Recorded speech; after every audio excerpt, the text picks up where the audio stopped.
이 다이애고널러지블 매트릭스라는 게 있어요. 이게 뭐냐면은 우리가 대각행렬 있잖아요. 그러니까 나머지가 0이고 가운데 부분만 이렇게 거기가 어떤 값을 가지고 있는 대각행렬, 다이애고널라이즈 된 행렬 형태로 어떠한 행렬이든 우리가 바꿀 수 있다는 뜻이에요.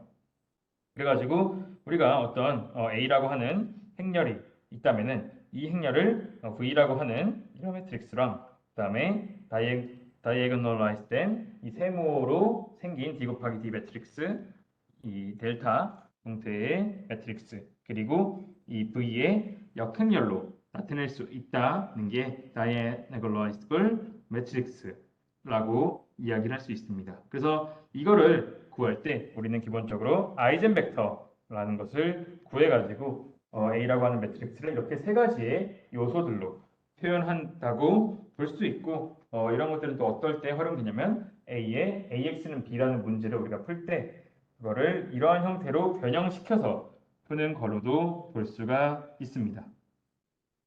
그래서 이때 우리가 뭐 얘네들의 베이시 스템 V의 아이젠 벡터들을 가지고 우리가 이런 형태로 바꿀 수가 있고, 이렇게 해서 우리가 이 AX라고 하는 이 부분을 푼다고 볼 수 있는데, 이것에 대해서 조금 더 자세히 한번 보도록 하겠습니다.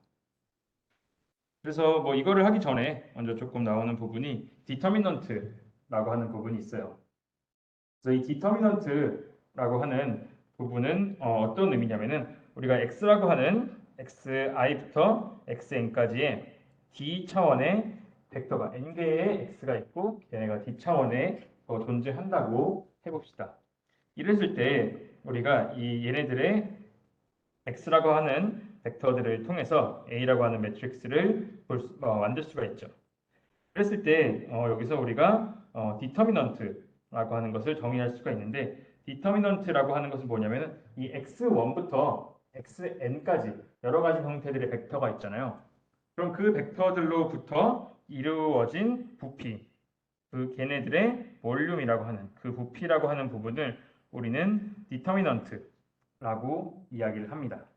그래서 이 벡터들로 이루어진 공간의 부피를 우리는 디터미넌트라고 한다고 볼 수 있는 거죠. 그래서 이렇게 생겨가지고 우리가 또 AB라고 하는 그런 지금 현재 벡터가 있고 CD라고 나와 있던 이 두 가지 벡터가 있을 때 우리가 그러면 AD-BC가 우리가 흔히 알고 있는 2차원에서의 디터미넌트를 구하는 건데, 디터미넌트라고 하면은 이 AB랑 BC로 이루어진 이 공간을 AD-BC고 이 부분을 우리가 디터미넌트라고 이야기한다고 볼 수가 있습니다. 그래서 이렇게 D 곱하기 D 매트릭스에는 걔네들이 이 부피를 의미하는 게 디터미넌트라고 볼 수 있어요. 그래서 우리가 일반적으로 아마 고등학교 때 행렬을 배우신 분들 같은 경우에는 여기에 좀 익숙할 텐데, 2 곱하기 2 매트릭스에서는 디터미넌트를 구하면은 이렇게 AD 빼기 BC라고 하는 이 형태로 디터미넌트를 구할 수가 있습니다.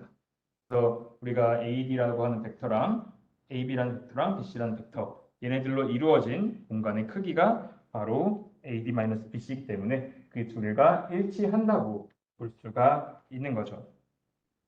그래서 우리가 뭐 이런 것도 봤잖아요. 예를 들어서 AD-BC가 만약 0이면은 역행렬이 존재하지 않는다. 뭐 이런 식으로 판별식으로 활용하기도 했는데, 그것도 어떻게 보면은 우리가 AD랑 AB랑 CD의 벡터가 둘이 같은 형태의 벡터라고 한번 해봅시다. 우리가 AD, BC가 이렇게 생긴 AD라는 이렇게 생긴 AB라는 벡터가 있고, 거기에 위에 겹에 씌워져 있는 이만큼이 CD라고 하는 벡터라고 해볼게요. 그러면 이런 경우에 AB라고 하는 벡터랑 CD라고 하는 벡터 이 두 개로 이루어진 부피나 공간이 존재하지 않겠죠. 이랬을 때 디터미넌트가 0이 나온다. 뭐 이렇게도 같은 형태로 해석이 될 수가 있다고 볼 수가 있을 것 같아요. 그래서 우리가 이 디터미넌트와 관련된 내용이었다고 보면 될 것 같고, 뭐 이것을 활용해서 우리는 A의 역행렬을 이렇게 2 곱하기 2에서 쉽게 구할 수가 있습니다. 그래서 보통은 여기까지 많이 배우는데 만약 이 개념을 조금 더 확장시켜 나가면은 우리가 3x3에서의 3x3 매트릭스에서의 우리가 디터미넌트는 어떻게 구할 수 있냐면은 우리가 이렇게 됩니다. 우리가 A의 A, E, I, A, E, I 그리고 뭐 하나씩 조금만 보자면 네, 하나씩 보면은 네, B, F, G죠. B, F, G. 그다음에 보면은 C, D, H 이런 식으로 각각 얘네 값들을 더한 다음에 그다음에 나머지 얘네들을 빼는 형태로 나와 있는데 이거를 조금 잘 보자면은 A, B, C, D, F, G, H, I라는 것을 이렇게 일렬로 놓은 다음에 왼쪽에 있는 빨간색 세 개를 곱한 다음에 더하고 그다음에 왼쪽 까만색에 있는 얘들을 각각 줄별로 곱한 다음에 빼는 형태로 계산하면은 우리가 디터미넌트를 계산할 수 있고 뭐 이와 계속 똑같이 뭐 4x4, 5x5 모두 이러한 형태로 디터미넌트를 구해 주시면 됩니다. 그래서 얘네가 디터미넌트라고 하는 부분이라고 볼 수 있고 여기에 몇 가지 특징들을 보자면은 우리가 A에 있는 row 이 행들이 만약 같다면은 그러면은 디터미넌트가 0이 나오는 거죠. 왜냐하면 벡터들 간에 동일한 벡터가 있기 때문에 우리가 역행렬이 존재할 수가 없고 역행렬이 존재할 때는 존재하지 않으면 디터미넌트가 0이 나오는 부분이 있기 때문에 그래서 이럴 때 우리가 얘네가 디터미넌트가 0이라고 볼 수가 있고요.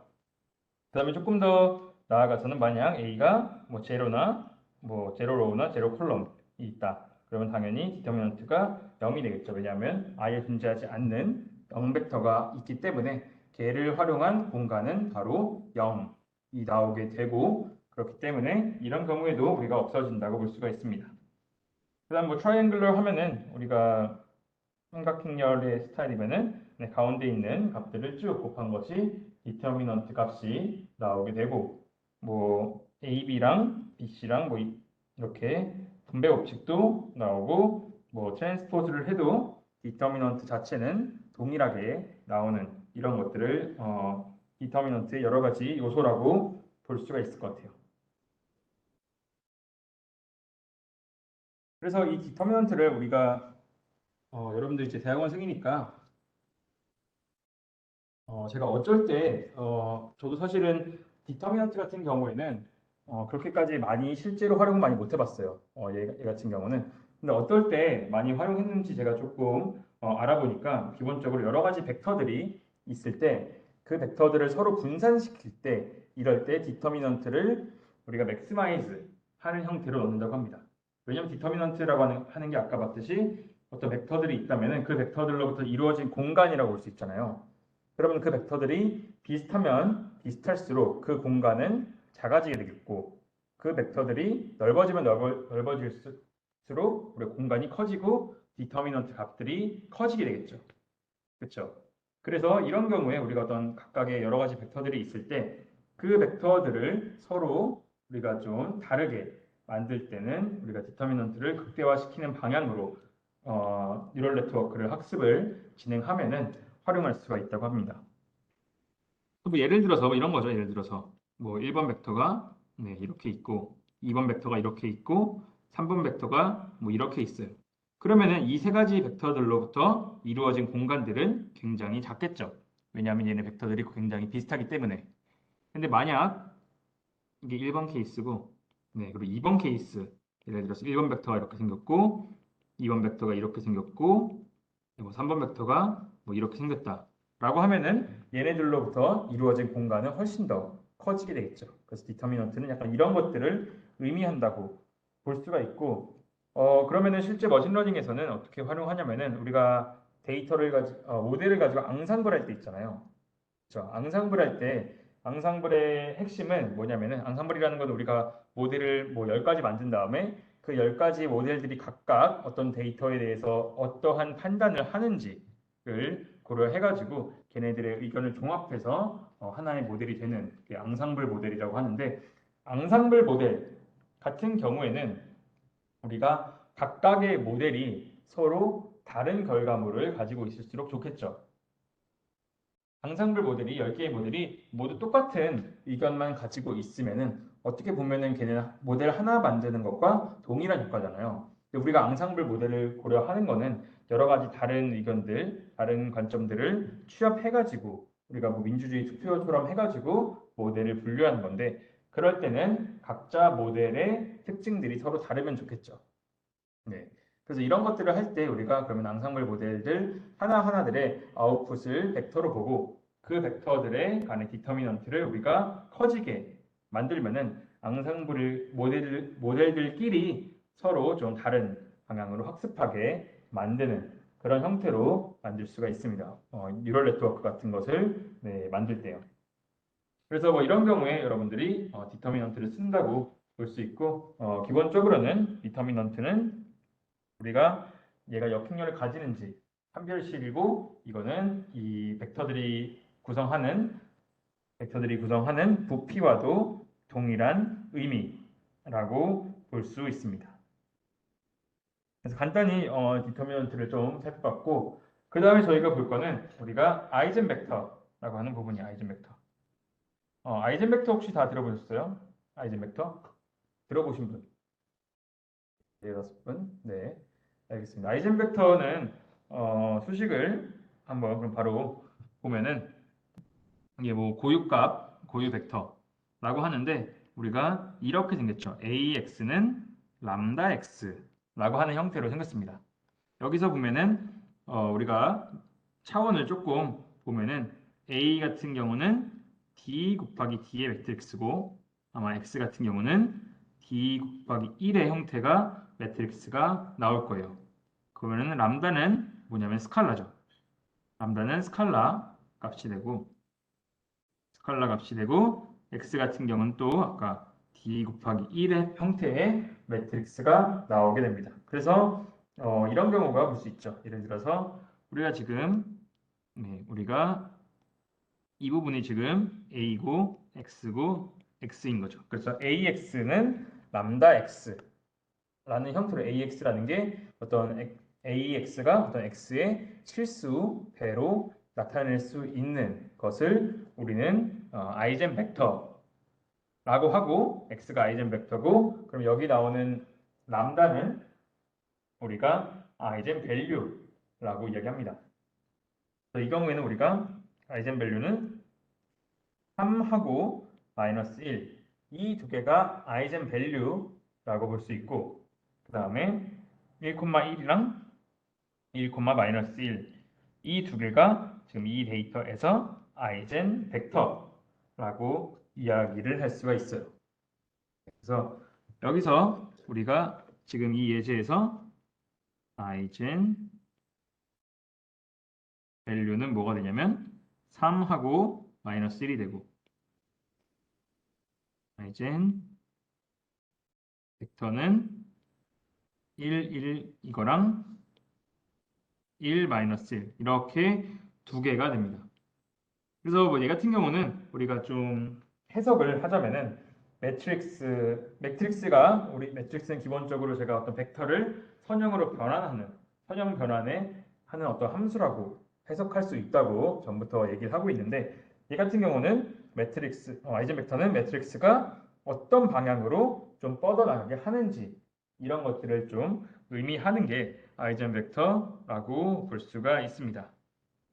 그래서 얘 같은 경우는 이 1,1 마이너스 1, 1, 마이너스 1 이쪽 방향으로 좀 뻗어나가는 거고 얼마큼 뻗어나가는 건지는 우리가 아이젠 밸류를 통해서 각각 본다고 볼 수가 있어요. 그래서 조금 더 자세히 보자면은 우리가 보통 V라고 하는 벡터가 아이젠 벡터가 그럼 D개 D 곱하기 D면 보통 D 가지가 나오게 전체 그 개수만큼 나오게 되는데 이때 우리가 아이젠 벡터 만약 linearly independent 하다고 하면은 우리가 이 람다들 아이젠 밸류들도 D개를 가진다고 볼 수 있어요. 그래서 아이젠 벡터 개수만큼 아이젠 밸류의 개수가 나온다고 볼 수 있고 그때마다 이 A의 뭐 X는 람다 X 뭐 V로 치환하면 되고 이런 형태로 나타낸다고 볼 수가 있습니다. 그래서 AX는 람다 X 형태로 우리가 나타낼 수가 있는 거예요. 그럼 이거를 가지고 우리가 왜 하냐면 이걸 가지고 우리가 이것을 조금 확장시켜서 매트릭스 폼으로 한번 나타내 보겠습니다. 그러면은 여기서 V로 하면은 AV는 람다 V잖아요. 그쵸? 그랬을 때 이 왼쪽 수식 다시 한번 보자면 A는 D 곱하기 D의 행렬이고 얘는 D 곱하기 1이고 여기는 그냥 스칼라고 얘도 D 곱하기 1입니다.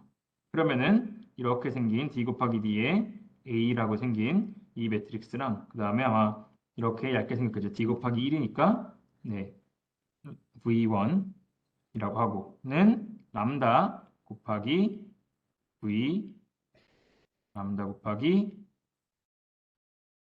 V1 뭐 이런 형태로 생기게 될 거예요. 우리가 그쵸? 그럼 이거를 우리가 지금 V가 몇 개죠? V가 D개 있죠. V는 그쵸? V가 D개 있으니까 이거를 D개로 한번 확장을 할 수가 있어요. 한번 확장을 해볼게요. 이 부분을 우리가 쭉 확장을 시키면은 우리가 1번식이 있고 2번식도 꼭 있죠. 2번식도 A의 V2는 람다 2 곱하기 V2 뭐 이런 형태로 벡터들이 나타날 거 아니에요.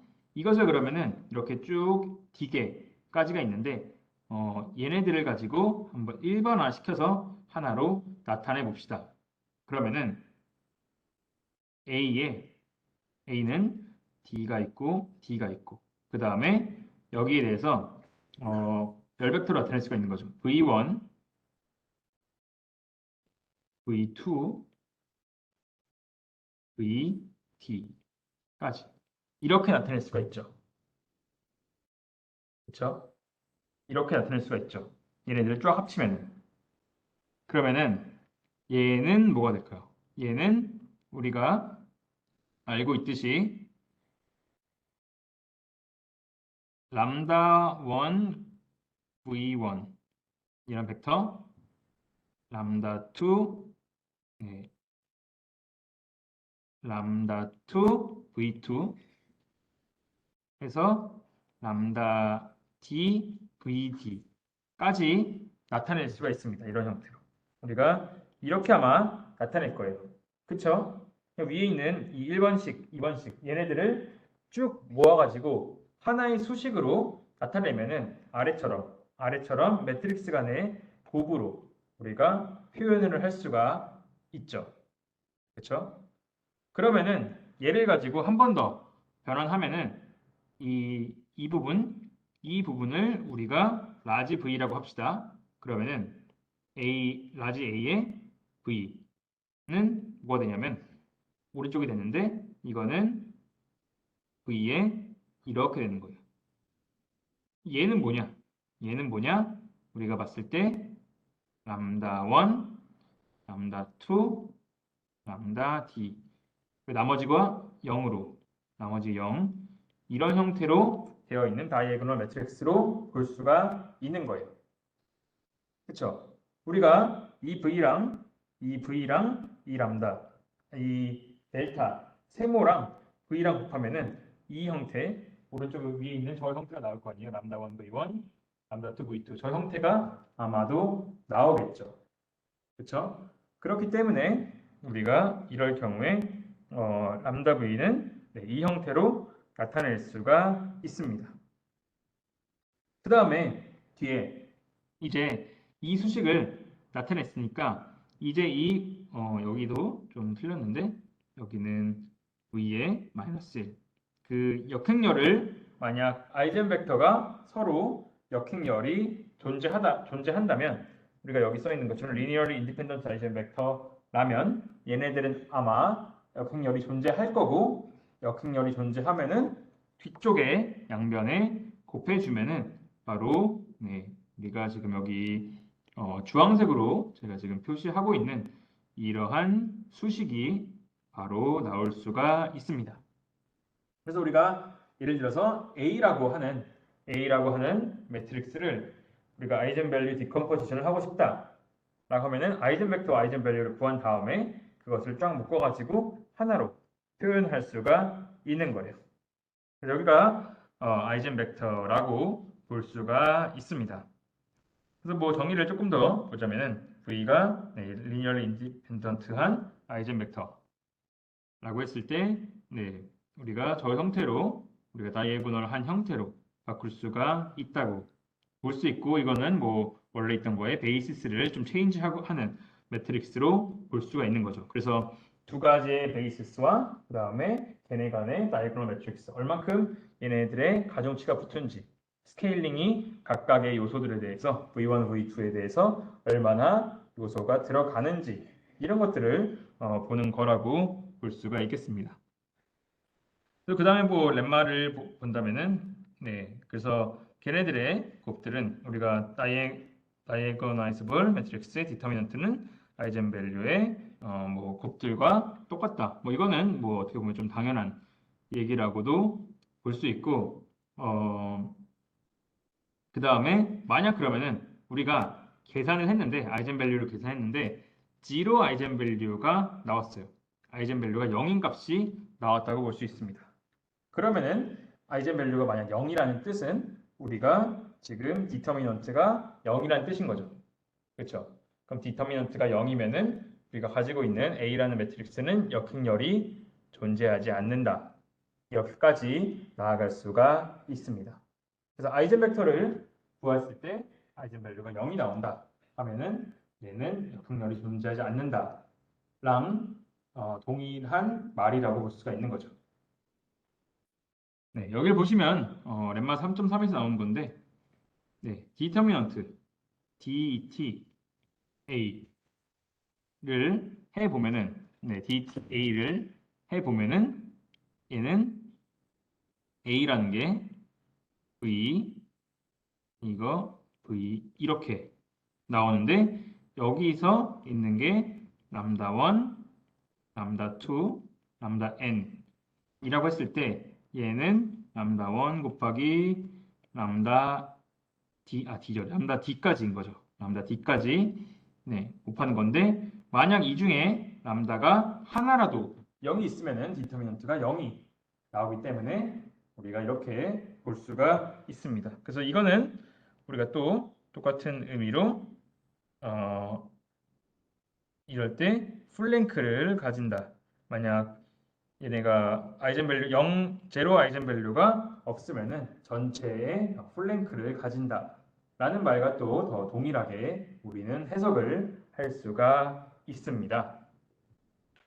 그냥 풀랭크라는 말은 뭐죠? 다시 한번 정의할게요. 그러면은 우리가 풀랭크다, 동의어를 한번 볼게요. 풀랭크다 라는 것은 우리가 선형 독립이다 라고 하는 말과 동일하죠. 모든 벡터들이 선형 독립이면은 이 데이터는 풀랭크를 가지겠죠. 랭크를 이게 뭐 D by D라고 했을 때 D by D가 풀랭크라고 했을 때 우리가 선형 독립이다 라고 하는 말과 같고, 이 말은 아이젠 밸류가 모두 다 0이 아니다. 이 말과도 같죠. 1번 이것도 같고 이것도 같고, 또 비슷한 게 뭐가 있죠? 3번 뭐 DT A가 0이 아니다. 이런 것들이 다 같은 용어를 의미한다고 볼 수가 있습니다. 그래서 우리가 지금 이거 동의어 몇 가지 배웠는데 결국 똑같은 거. 우리가 플랭크란 뜻은 아이젠밸류가 0이 아니란 뜻이고, 얘네는 모든 애들이 다 이렇게 나온다고 생각을 해주시면 되겠습니다. 그래서 조금 더 엄밀하게 보자면은 우리가 지금 배우고 있는 아이젠벡터는 오른쪽에 있는 right 아이젠벡터라고 볼 수 있는데 대부분 여러분들은 이 형태, 뭐 여기는 S로 표현했지만 이 형태로 볼 거기 때문에 거의 다 특별한 말이 없으면은 right 아이젠벡터를 의미한다라고 생각을 해주시면 될 것 같아요. 여기도 아까 그 디컨버지션을 하는 또 다른 예시였는데 이렇게 AX는 람다 X, X가 논제로 벡터 0이 아닌 논제로 벡터 아이젠 벡터가 있다고 할 때 우리는 AS라는 것은 A라고 하는 매트릭스랑 여기서 X가 각각의 아이젠 벡터인데 아이젠 벡터들을 이런 형태로 나타낼 수가 있고 얘네는 이렇게 생긴 건데 그때 얘는 이 뒤에 있는 이 부분은 바꾸면은 이렇게 x에 대해서 람다가 되어 있는 다이애고널한 매트릭스를 곱한 것과 동일하다고 볼 수 있기 때문에 이렇게 생각을 해주시면 되겠습니다. 이것도 예전에 제가 얘기했던 행렬곱을 해석하는 거 두 가지 있다 했잖아요. 그 형태로 해석하면 쉽죠. 얘도 지금 노란색 이 x1이랑 얘랑 곱하고 이 값들을 곱해가지고 더해주는 람다1이 여기 되고 그 다음에 x2가 람다2 이 부분에 대해서 곱해지는 형태로 여러분들이 생각을 해주시면 되겠습니다. 그래서 뭐 이렇게 봐주면 될 것 같고 그 다음에 또 보자면은 그래서 아까와 똑같이 이렇게 두 가지 식으로 우리는 얘네들을 바꿀 수가 있다고 볼 수가 있습니다. 그 다음에 조금 더 나아가면은 몇 가지가 더 나오는데 우리가 아이젠밸류의 몇 가지 특성들을 보도록 할게요. 아이젠벡터들의 만약 우리가 지금 V1부터 제가 또 VK까지 약간 지금 것들이 조금 달라지는데 뭐 아까 D로 볼 수도 있고 VK까지 아이젠벡터가 있을 때 얘네들이 서로 다 0이 아닌 서로 다 different 아이젠밸류를 가지고 있다 라고 하는 것은 우리가 얘네들이 다 linearly independent 라고 하는 뜻이고 그 다음에 두 번째로 아이젠밸류가 만약 positive하다 아이젠밸류가 만약 0보다 모두 크다 이 V1부터 VK까지 모든 애들이 만약 0보다 크다 그러면은 얘네들을 우리는 positive definite라고 합니다. 이 말은 뭐냐면은 positive definite라고 하는 말은 x랑 x, a, xt 뭐 이런 게 있을 때 0보다 크다는 뜻인데 xt가 앞으로 가되고요. 여기는 제가 뒤에 어차피 정의가 나오기 때문에 뒤에서 설명드리도록 하겠고 아무튼 이렇게 아이젠밸류가 큰 것을 우리는 positive definite 라고 한다고 볼 수 있고 이거는 우리가 이런 형태로 표시해요. 예를 들어서 A라는 매트릭스가 0보다 크다. 이렇게 표현할 수가 있습니다. 이 A라는 게 뭘까요? A라는 거는 매트릭스죠. 이 안에 양수도 있을 수가 있고 음수도 있을 수가 있는데 우리가 A가 0보다 크다 라고 정의한다는 거는 우리가 수학적인 의미는 얘네들의 아이젠밸류가 모두 다 0보다 크다 라는 의미와 동일하다고 볼 수가 있습니다. 그래서 이거는 xt, ax가 0보다 크다는 의미예요. or non-zero 벡터 x. 그래서 어떤 논제로 0이 아닌 벡터들에 대해서 어떤 형태의 벡터가 들어오든 우리가 이 수식을 계산했을 때 얘가 0보다 큰 경우는 우리가 얘를 positive definite 그러니까 행렬이 양행렬이다. positive, 그러니까 양수의 행렬이다. 라고 이야기를 하고 이때 이거는 우리가 아이젠밸류가 0보다 positive한 경우에만 이렇게 나온다고 볼 수가 있습니다. 그래서 이거는 왜 하냐면 나중에 여러분들이 positive definite와 관련돼서는 또 나중에 다양한 수식을 정리할 때 필요하기 때문에 그래서 그렇게 배운 거라고 생각을 해주시면 되겠습니다. 그 다음에 여기서부터 조금 다른 얘기를 해볼 텐데요. 우리가 지금 아이젠벡터를 배우는 이유는 우리가 PCA를 배우기 위한 거라고 볼 수 있어요. 혹시 PCA 들어보셨나요? PCA? 다 안 들어보셨어요? 처음이에요? 네, 알겠습니다. PCA는 뭐냐면은 데이터의 차원을 줄여주는 굉장히 가장 대표적인 방법 중에 하나예요. 그래서 아마 머신러닝 논문 진짜 몇 개만 보더라도 PCA는 정말 많이 볼 거고 굉장히 대표적인 차원 감소 기법 중에 하나인데 이 차원 감소라는 거는 뭐냐면은 우리가 데이터가 예를 들어서 이렇게 생겼잖아요. 데이터가 이렇게 생겨가지고 지금 데이터 샘플이 n개가 있고 데이터의 차원이 d개가 있다고 해봅시다. 그랬을 때 우리의 목적은 뭐죠? 우리의 목적은 좋은 데이터는 뭘까? 좋은 데이터라고 하면 보통 d가 적은 데이터가 좋은 데이터예요. 왜냐? d가 많다는 뜻은 우리가 데이터가 가지고 있는 정보가 굉장히 많다는 뜻이고, 그러면은 우리가 어떤 문제를 우리가 데이터를 처리할 때 굉장히 비효율적이기 때문인 거예요. d가 많다는 뜻은. 그래서 우리가 뭐 여러분들이 데이터를 받았는데 차원이 뭐 100만 개다. 그러면은 보통 필사적으로 데이터를 줄여야 합니다. 데이터의 열들을. 그럴수록 좋은 데이터. 그럴수록 데이터가 이 D차원 이쪽으로 크면 클수록 우리는 머신러닝 모델을 만들기가 힘들어요. 그랬을 때 우리가 이 차원으로 확 줄여야 되는데 얘를 D를 훨씬 더 똑같지만 네, 조금 더 다이어트를 한 이런 형태로 데이터를 바꿔야 하는데 n 곱하기 d 이 프라임 형태로 데이터를 바꿔야 하는데 이때 활용하는 방법이 PCA라고 볼 수 있습니다. 혹시 그 딥러닝 조금 하신 분들 중에 이렇게 차원 감소 기법 뭐 아는 거 있으세요? 들어본 거 있으세요? 뭐 SVD라든지 뭐 TSN이 아니죠? TSN이? 아직 안 배웠어요? 네, 알겠습니다. 일단 이렇게 우리가 데이터 차원을 줄이는 것이 PCA라고 볼 수 있고, 네, 굉장히 가장 기본적인 형태라고 볼 수 있는데, 이 주성분 분석이라고 합니다. 이거 PCA를. 제가 영어가 기가 나는데, 네, 컴포넌트 어널리시스. 그래서 주성분 분석이라고 하는데, 얘는 뭐 하냐면은, 예를 들어서 이렇게 데이터가 있어요. X와 X2 데이터가 있다고 봅시다. 이랬을 때 우리가 지금 이 데이터는 2차원으로 나타내질 거죠. 그렇죠? X1 차원과 X2 차원이 두 개로 나뉘어져 있죠. 이랬을 때 우리가 차원을 두 개로 쓰지 않고 차원을 하나로만 나타내고 싶어요. 그러면은 어떻게 하면 우리는 차원을 줄일 수가 있을까요?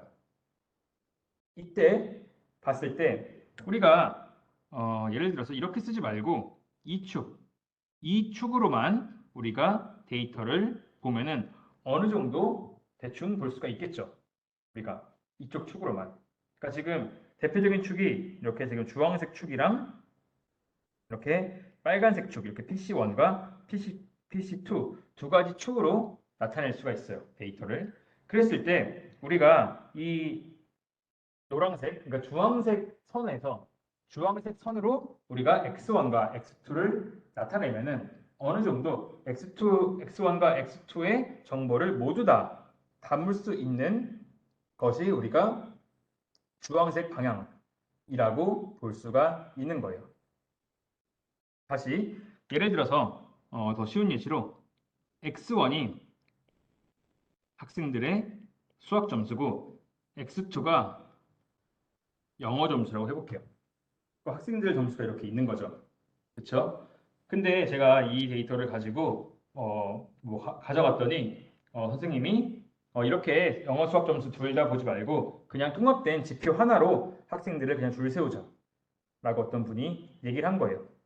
그랬을 때 우리가 데이터가 이 형태로 되어 있을 때 우리는 그러면은 어떤 가중치로 수학과 영어를 넣었을 때 얘네들을 쉽게 판단할 수가 있을까요? 그때 가장 필요한 축이 데이터가 이렇게 됐을 때 이 축이 되는 거예요. 우리가 이거를 기준으로 학생들을 보면은 어느 정도 많은 정보를 담을 수가 있는 거죠. 수학과 영어를 통합한 형태로. 다시 그럼 조금 더 예를 들기 쉬운 예제를 들어볼게요. 이렇게 데이터가 지금 이렇게 돼 있다고 해봅시다. 데이터가 지금 거의 약간 이 형태로 되어 있어요. 이렇게 되어 있고 여기가 수학이고 영어예요. 그럼 이렇게 학생들 점수가 이렇게 되어 있을 때는 여러분들이 어떤 선생님이 한 가지 지표로 학생들을 줄을 세우고 싶다라고 나와 있어요. 그러면 기본적으로 수학과 영어 중에 둘 중 하나만 봐야 된다. 그러면 영어를 봐야 될까요? 수학을 봐야 될까요? 수학을 보는 게 낫겠죠. 왜냐하면 수학 쪽의 축으로 학생들이 더 조금 변별력으로 좀 떨어져 있는 이런 것들을 볼 수가 있는 거죠. 그렇죠? 그러면 영어와 수학을 둘 다 볼 수 있는 지표 하나를 만들어 달라 라고 하면은 보통 많은 경우 이 데이터들의 중심축으로 이 형태의 축으로 우리가 데이터 영어와 수학을 적당히 조합을 하면은 우리가 하나의 지표로 두 가지를 볼 수가 있는 거예요.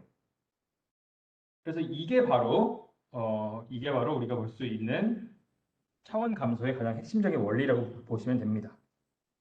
즉, 이 데이터는 지금 초록색 축과 빨간색 축 두 개로 나눌 수가 있어요. 근데 이 빨간색 축으로 우리가 만약 데이터를 가지고 분석을 한다면은 얘네들은 가질 수 있는 정보가 굉장히 적겠죠. 왜냐? 이쪽 방향으로는 데이터들 분포가 안 되어 있기 때문이에요. 근데 여기서 초록색 축으로 간다면은 데이터들이 훨씬 더 많이 분포가 될 테고 우리가 데이터들을 볼 수가 있는 거죠. 그러면은 바로 뒤에 이 예시과 비슷한 거죠. 아까 이렇게 나오는 예시랑도 동일하다고 볼 수가 있는 거예요. 그러면은 우리가 여기서 직관적으로 이렇게 생긴 선이 좋다고 하는 이유는 뭐냐면은 여기서 제가 그린 빨간색 선, 이 빨간색 선에 우리가 각각의 점들을 프로젝션을 했을 때 가장 분산이 넓어지기 때문이에요. 그렇죠?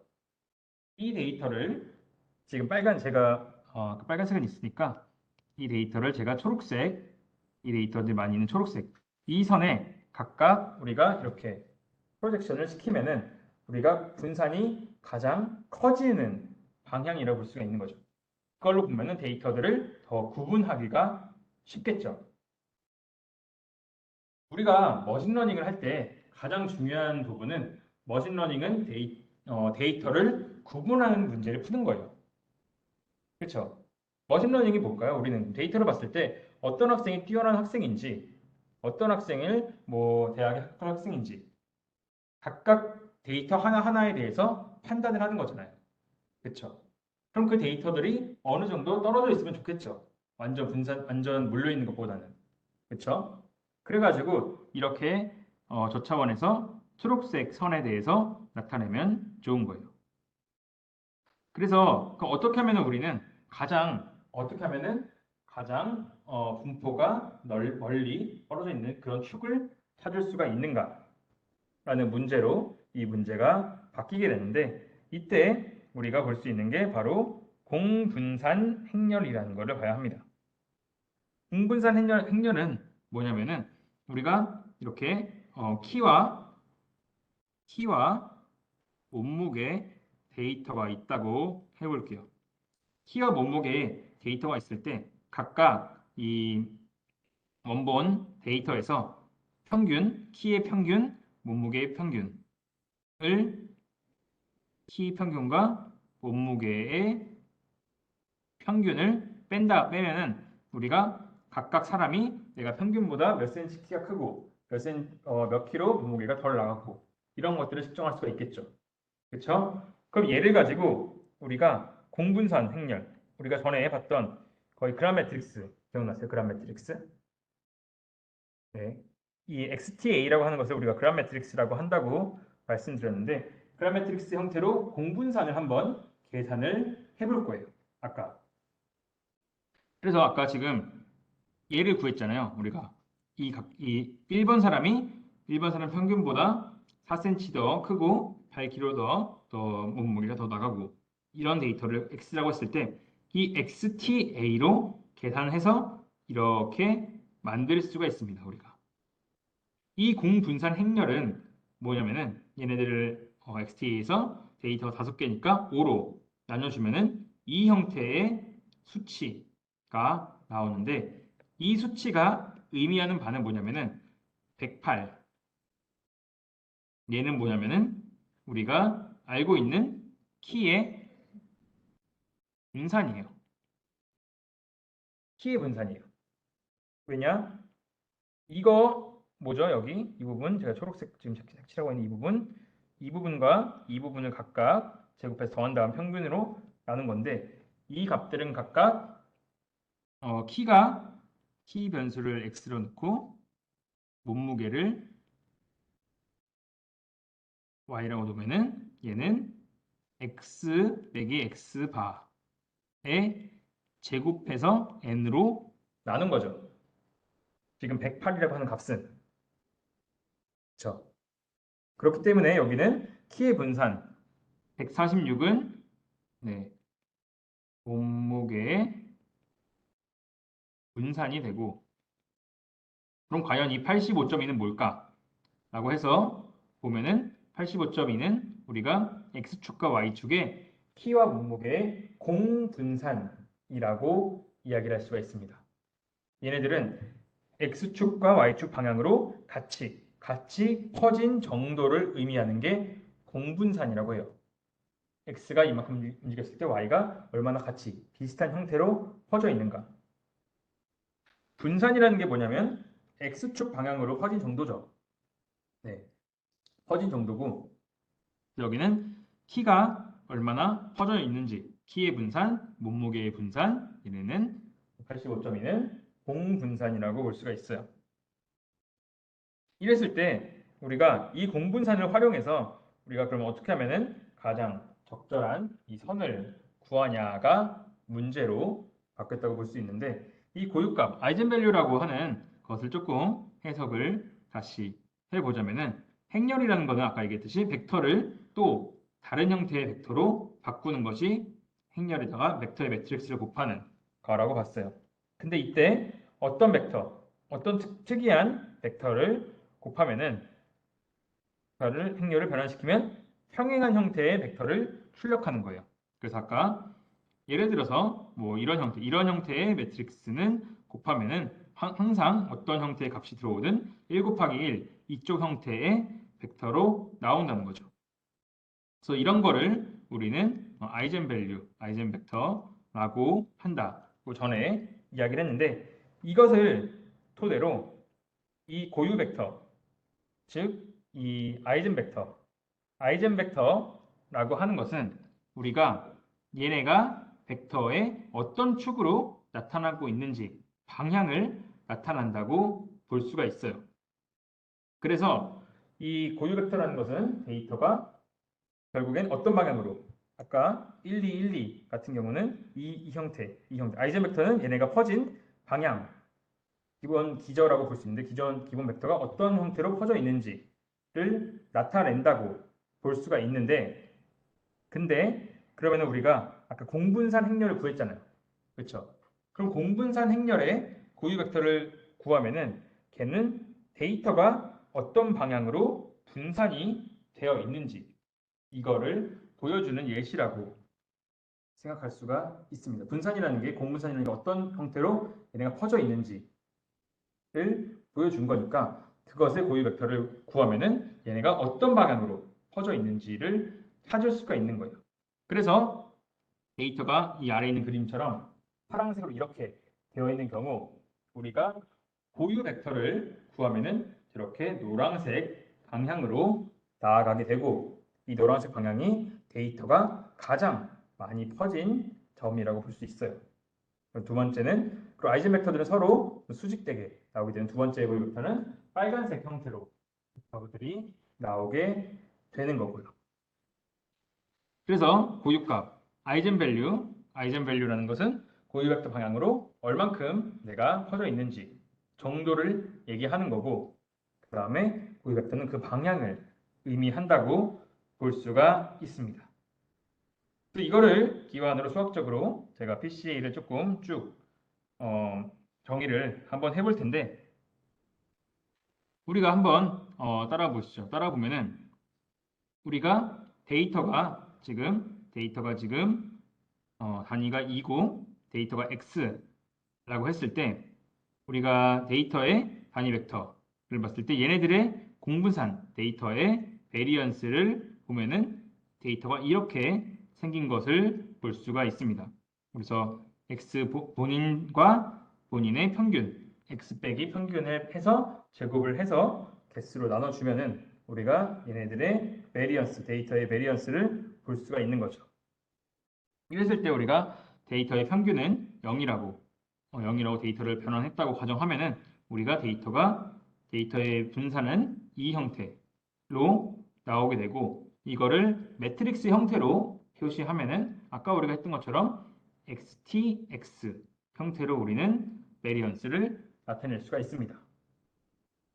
XTX가 아까 이거예요. 이게 아까 우리가 봤던 이렇게 생겨가지고 여기는 키의 분산, 몸무게의 분산, 얘네들이 공분산으로 나온 얘가 바로 XTX라고 볼 수가 있는 거죠. 얘를 조금 더 표시해 보면은 이렇게 나오게 되고 XTX의 N은 여기가 바로 공분산 행렬이니까 공분산 행렬에다가 그때그때의 단위 벡터들이 나온 부분이 우리가 지금 데이터의 베리언스라고 볼 수가 있습니다. 그래서 어떤 E라는 벡터가 있을 때 우리는 정사용한 데이터 이 X를 E라는 곳에 정사용했을 때 가장 커질 수 있는 최대가 되는 E를 찾는 게 목표라고 볼 수 있어요. 우리의 목적은. 그래서 이럴 때 어떻게 해야 되냐면 목적 함수는 이 부분을 최대화시켜야 되는 거죠. 맥스. 얘를 맥스를 해야 한다고 볼 수 있는데 우리가 가지고 있는 제약 함수는 이거 하나예요. 이라는 것은 우리가 어떤 형태든 방향을 의미를 해서 이 방향으로 우리가 데이터를 정사용을 했을 때 우리가 분산이 가장 커지도록 만드는 것이 목적이라고 봐주시면 되겠습니다. 그래서 얘를 이제 이 두 가지 함수를 우리가 최적화를 통해서 풀 건데 이 라그랑지안은 아직은 안 배웠고 조금 뒷부분에서 배울 건데 먼저 잠깐만 이야기를 하자면은 우리가 라그랑지안이라고 하는 것은 이렇게 나온 부분 우리는 이 두 식을 지금 수식이 지금 두 개잖아요. 우리가 지금 여기가 1번이고 2번이면 우리는 지금 1번을 최대화하면서 2번 수식을 만족해야 되죠. 그 두 가지 수식을 동시에 푸는 것은 굉장히 어렵거든요. 그래서 이거를 하나의 수식으로 바꿔주는 게 라그랑지안이라고 하는 최적화 기법이에요. 그래서 이 라그랑지안 최적화 기법을 통해서 바꾸면 우리는 이렇게 나오게 됩니다. 이 1번을 최대화하면서 2번을 만족한다. 라는 것은 L, 즉 얘를 최대화하면서 이 수식에 람다만큼 가중치를 줘서 이 L이라고 하는 것을 만약 우리가 최대화시킨다 라고 하면은 동시에 1번과 2번을 만족하게 되죠. 다시 예를 들어서 얘 제곱이 2라고 해봅시다. 지금 솔루션을 구했는데 그럴 때 그럼 여기가 양수가 되고 우리가 최대값에 이만큼의 페널티가 주어지잖아요. 이만큼 손해가 보죠. 그래서 이 지금 초록색 이 부분을 최대화시키려면은 자동적으로 2라고 하는 크기를 1로 맞춰주는 형태로 우리가 솔루션이 찾게 된다고 볼 수가 있는 거예요. 이것을 이렇게 복잡한 두 개의 수식을 하나의 수식으로 바꿔주는 것을 우리가 라그랑지안이라고 하는 최적화 기법이라고 볼 수 있는데 이 1번, 2번식을 하나로 나타내는 것을 라그랑지안 형태로 나타냈다고 봐주시면 될 것 같아요. 그러면은 이때 우린 결국엔 이 문제를 우리는 결국 이 문제를 풀어야 하는데 이 문제를 풀 때는 우리는 지금 알고 싶은 게 2죠. 2라는 벡터를 알고 싶은 거죠. 2라는 벡터를 찾고 싶으면은 우리는 여러분들이 다 알고 있는 미분을 활용해서 이 L이라고 하는 것을 2로 미분을 하면은 미분했을 때 우리가 이렇게 값들이 나오게 되고 이것을 만족하는 부분이 이렇게 값이 생기게 됩니다. 이렇게 생기게 돼요. 그럼 여기부터 이제 반가운 게 생길 거예요. 이제부터.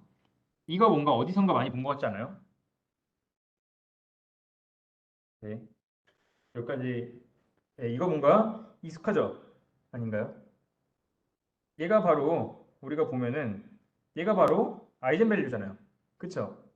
아이젠밸류 아까 했던 거. 그 수식이 여기서 나온 거죠. 이제 반가운 수식이 나왔어요.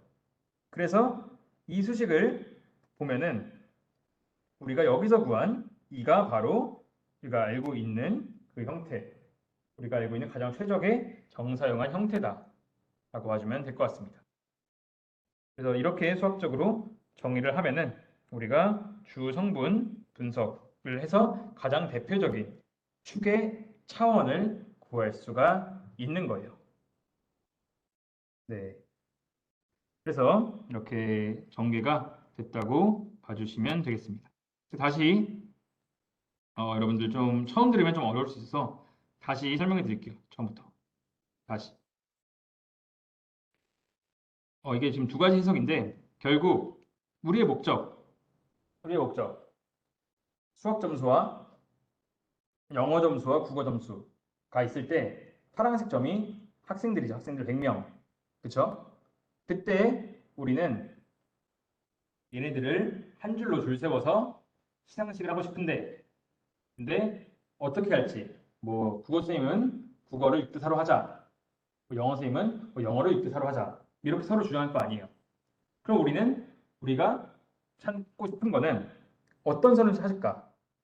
인데 여기까지는 이해되시죠? 어떤 선을 찾아야지 우리가 국어 점수와 영어 점수를 합산해서 좋은 학생들에게 상을 줄 수 있을까의 문제를 푸는 건데 이것은 차원을 감소하는 거로 볼 수 있는 거죠. 그쵸? 지금 국어와 영어를 대표하는 한 가지의 축을 찾고 싶은 거죠. 그쵸? 그럼 그 축을 찾는 문제는 결국에는 이 문제가 되는 거죠.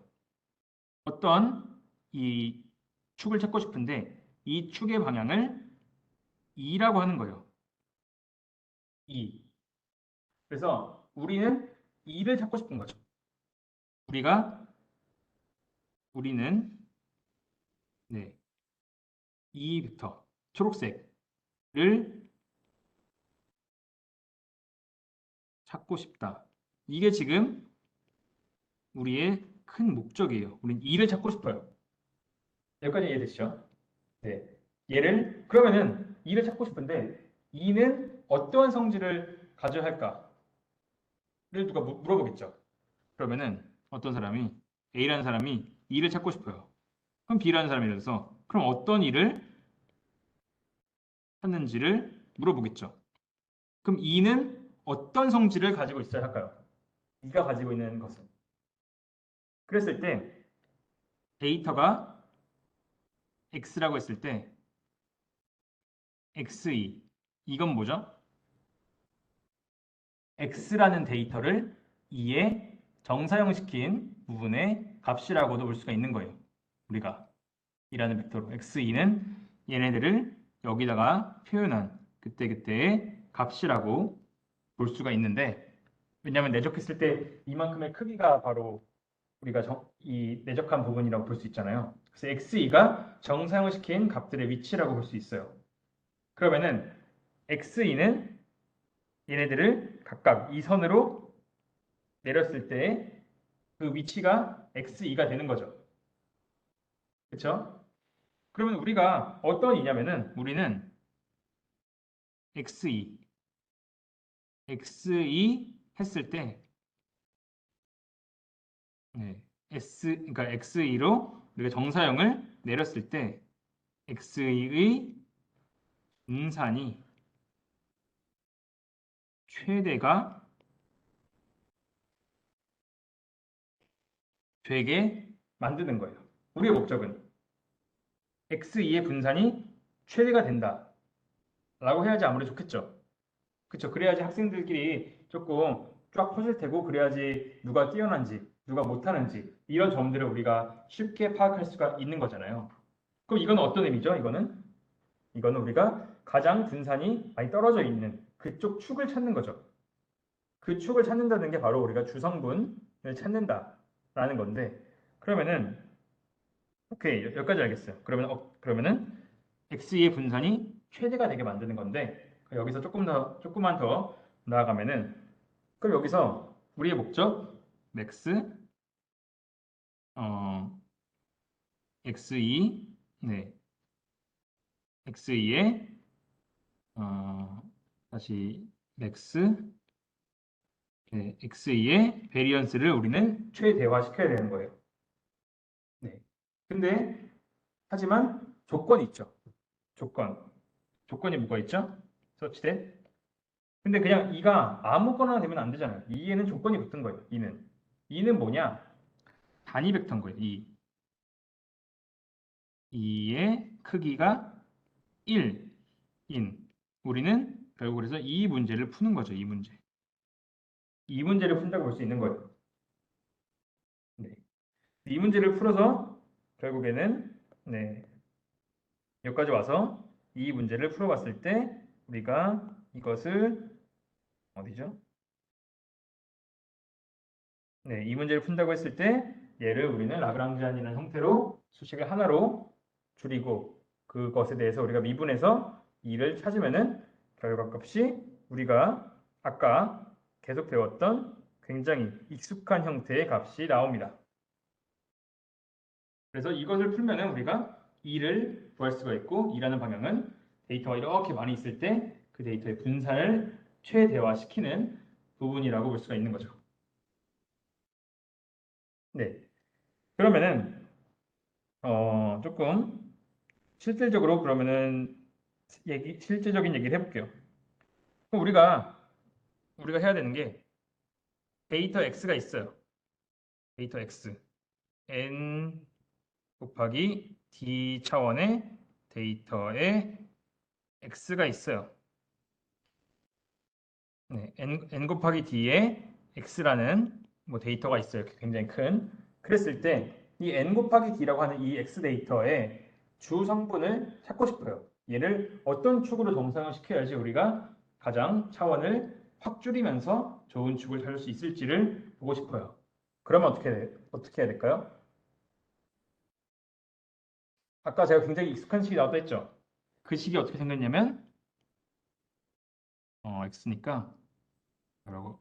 v는 람다 v 이 수식 발견했죠 아까. 그쵸? 이걸 풀면 나온다고 했잖아요. 그랬을 때 그러면은 얘는 뭐냐? 얘는 x가 아니라 x의 공분산의 행렬이죠. 그래서 x가 주어졌을 때 우리가 x의 공분산 행렬 x t x분의 n을 시그마라고 계산합니다. 1번 그리고 평균이 0이니까 얘를 하고 2번 이 시그마 계산을 하고 3번 그러면 이제 3번 우리가 이제 여기 이 부분을 풀 수가 있으니까 우리가 람다랑 v를 구할 수가 있는 거죠. 근데 여기서 람다 1부터 람다 d까지 있겠죠. 그렇죠? 람다 1부터 람다 d까지 있는데 제일 큰 람다는 뭘 의미할까요? 람다가 제일 큰다는 뜻은 우리가 그쪽 방향으로 데이터가 가장 많이 퍼졌다는 의미인 거죠. 람다라는 게 제가 그 축을 짰을 때 가장 많이 퍼진 정도를 람다로 표현한다 그랬잖아요. 그렇기 때문에 가장 큰 람다로 데이터를 표현하면 우리가 1차원으로 표현할 수가 있는 거죠. 그럼 예를 들어서 우리가 3차원으로 데이터를 표현하고 싶다. 2차원을 3차원으로 줄이고 싶다. 그러면은 우리는 가장 큰 람다 3개의 아이젠 벡터들 그쪽 방향으로 데이터를 좀 정사형 시키면은 그 세 가지 축이 나올 거고 걔네가 바로 우리가 지금 D차원을 3차원으로 줄인 형태라고 생각을 해주시면 되겠습니다. 그래서 이러한 형태로 우리가 데이터를 가장 계속 줄인다고 봐주시면 될 것 같아요. 그래서 아이젠 밸류들을 정렬해서 이에 맞는 아이젠 벡터들을 쭉 정렬한다. 그래서 K개, 뭐 우리가 지금 3차원으로 줄일 거면은 K개의 아이젠 벡터들을 선택하고 이에 맞는 얘네들을 선택하면 우리가 새롭게 만들 수가 있다고 볼 수가 있습니다. 그래서 여기 뒤는 뭐 실제 데이터 예제인데 여기는 넘어가도록 할게요. 실제 코딩 뭐 다른 데서 제가 갖고 온 건데, 네, 여기는 넘어가도록 하겠습니다. 그래서 여기까지가 PCA라고 가장 대표적인 차원 감소 기법을 말씀을 드렸고, 이걸 한 이유는 여러분들 PCA는 나중에 뒤에 한 번 더 설명할 거예요. 그래서 지금 PCA까지 이해하기는 조금 어려울 수는 있을 것 같은데, 이거를 했던 이유는 여러분들이 지금 배우고 있는 아이젠 벡터, 아이젠 밸류가 정말로 필요 없는 것이 아니라 정말로 중요한 머신러닝의 굉장히 핵심적인 알고리즘 중에 하나에 굉장히 메인으로 쓰이고 있다. 이런 것들을 좀 알려드리려고 PCA를 좀 빠르게 설명을 했습니다. PCA는 정말 머신러닝 논문 쓴 사람은 무조건 해요. 여러분들도 졸업 전까지 무조건 PCA 한 번 할 거예요. 왜냐하면 데이터를 어떨 때 쓰냐면 데이터가 예를 들어서 100차원으로 되어 있어요. 그럼 데이터 100차원으로 되어 있으면은 걔네들을 우리가 데이터 시각화한 거 많이 보셨죠? 굉장히 높은 차원인데도 걔를 저차원으로 낮춰가지고 여러분들이 눈으로 볼 수 있게 그래서 뭐 데이터도 이쪽에서 이쪽으로 옮겼다 뭐 이런 거 많이 봤을 거 아니에요. 그런 것들을 할 때 대표적으로 쓰이는 방법이 PCA예요. 왜냐? 100차원은 인간의 눈으로 볼 수가 없어요. 인간은 2차원, 3차원 이후로는 볼 수가 없기 때문에요. 그래서 굉장히 높은 차원에 있는 그런 것들을 높은 차원에 있는 데이터들을 2차원으로 우리가 손쉽게 볼 수 있게 하는 것이 대표적인 알고리즘이 PCA 알고리즘이라고 봐주면 될 것 같고 이때 아이젠 밸류와 아이젠 벡터가 굉장히 중요하게 작용한다. 이렇게 생각을 해주시면 되겠습니다. 네, 그래서 오늘 제가 준비한 거는 여기까지고 아마 저는 오늘 하고 다음 주 화요일까지 하고 그 다음에 또 다른 교수님께서 장 교수님께서 한다고 생각을 해주시면 될 것 같아요. 네, 그래서 오늘 수업은 네, 여기서 마치도록 하겠고 네, 그러면 다음 주 화요일 날 다음에 또 뵙도록 하겠습니다. 그럼 여기서 마치도록 하겠습니다. 감사합니다.